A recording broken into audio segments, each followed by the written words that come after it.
Hi, I'm St. Virgil the Doubtful. Going back to St. Virgil. This is the Book of Hiking. Previously on the Book of Mormon, Laman, Lemuel, Sam, and Nephi go back to Jerusalem because they forgot these brass plates, which sounds just like the Old Testament. It seems like it would be more convenient to carry that on something more portable than brass plates, but there you go. So they went back, they murdered a man, took his magical sword, took his very, very easily convinced servant Zoram, and brought him way back out to the wilderness. And now we move on to the chapter 5 of 1 Nephi. And it came to pass, amazingly, that after we had come down into the wilderness unto our father, behold, he was filled with joy. Good. And also my mother, Sarai, was exceedingly glad, for she truly had mourned. Mourned? Mourned because of us. Man, how long were you gone? It took 3 days to get here the first time. You've been gone 6 days, plus however long it took you to do all that stuff. Which didn't seem that long.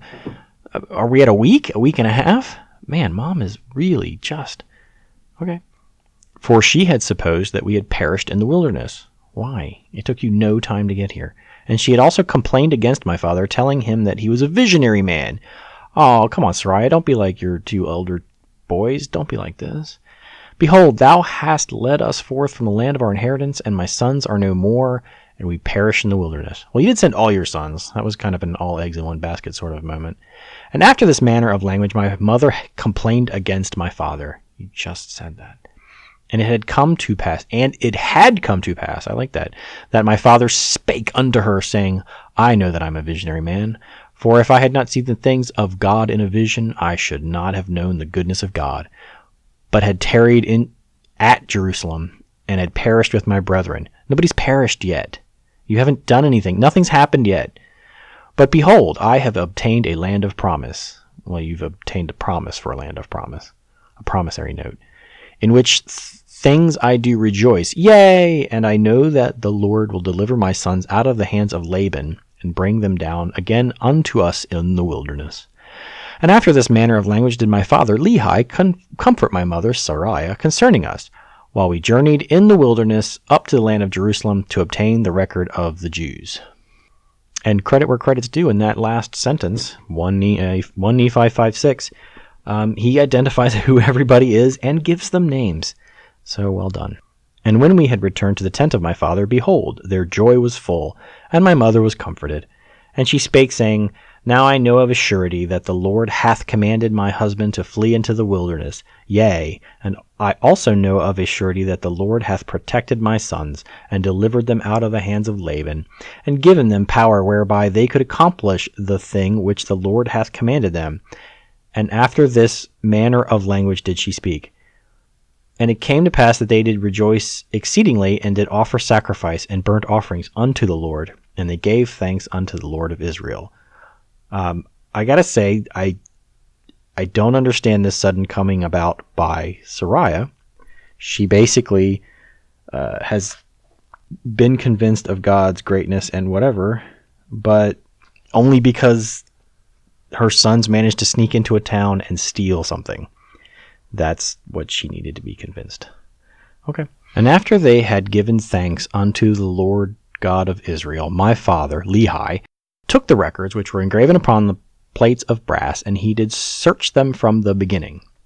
And he beheld that they did contain the 5 books of Moses. Okay, here we go. 5 books of Moses, which gave an account of the creation of the world, and also of Adam and Eve, who were our first parents. Yes, that's what the 5 books of Moses contain. And also a record of the Jews from the beginning, even down to the commencement of the reign of Zedekiah, king of Judah. So that puts us somewhere in the book of the prophet Jeremiah, I believe, possibly in Kings. So a good part of the Old Testament anyway. And also the prophecies of the holy prophets from the beginning, even down to the commencement of the reign of Zedekiah, and also many prophecies which have been spoken by the mouth of Jeremiah.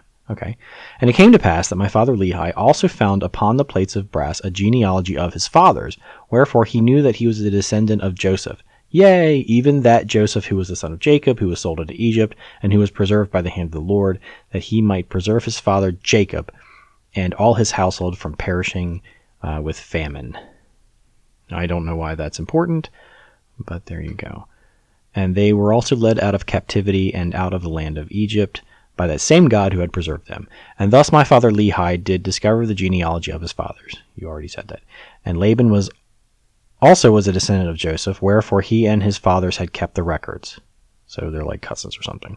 And now when my father saw all these things, he was filled with the Spirit and began to prophesy concerning his seed. No. All right, here we go. That these plates of brass should go forth unto all nations. Wow, all nations. Kindreds, tongues, and people who were of his seed. Kind of narrowing it down there at the end there, buddy. Wherefore he said that these plates of brass should never perish. Do we have them still? Neither should they be dimmed any more by time, and he prophesied many things concerning his seed. And it came to pass that thus far I and my father had kept the commandments wherewith the Lord had commanded us. And we had obtained the records which the Lord had commanded us, and searched them, and found that they were desirable, yea, even of great worth to us, insomuch that we could preserve the commandments of the Lord unto our children. Wherefore it was wisdom in the Lord that we should carry them with us, as we journeyed in the wilderness toward the land of promise. So, ultimately, all we got out of this chapter is what the plates of brass are, essentially, and that everyone in this party, with the exception of Zoram, are descended from Joseph. I don't know who Zoram's descended from. It just seems like a lot of work for what we got out of this. But that's it. That's the end of chapter 5 of 1 Nephi. Okay, looking ahead, the 6th chapter of 1 Nephi has 6 whole sentences to it, so I'm just going to plow through and tack this on the end of chapter 5. And now I, Nephi, do not give the genealogy of my fathers in this part of my record, neither at any time shall I give it after upon these plates which I am writing, for it is given in the record which has been kept by my father, wherefore I do not write it in this book. It sufficeth me to say that we are descendants of Joseph. Why do we have the brass plates? Why do we not want to hear about this? You've droned on and on about how important it is, and then you're not going to tell us. All right. And it mattereth not to me that I am particular to give a full account of all the things of my father, for they cannot be written upon these plates, for I desire the room that I may write of the things of God. So he's saving space on these plates that he's writing on, because he knows that space is precious, obviously, when you have these tiny metal plates to write on, and not the enormous amount of space you could have by having piles and piles of parchment.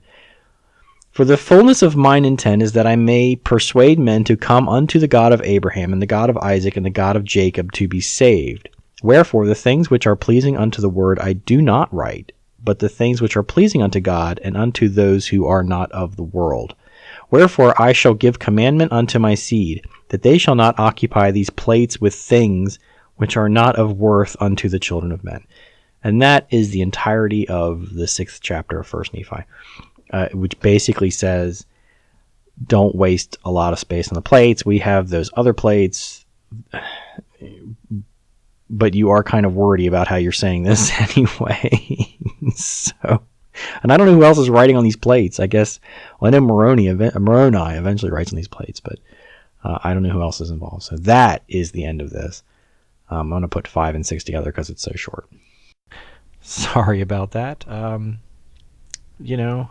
Subscribe. I wouldn't like this one. It's not as good as the previous one. Go like the previous one. It was way better. And come back for the 7th chapter of 1 Nephi. Hopefully. Please. This one was terrible. I'm sorry.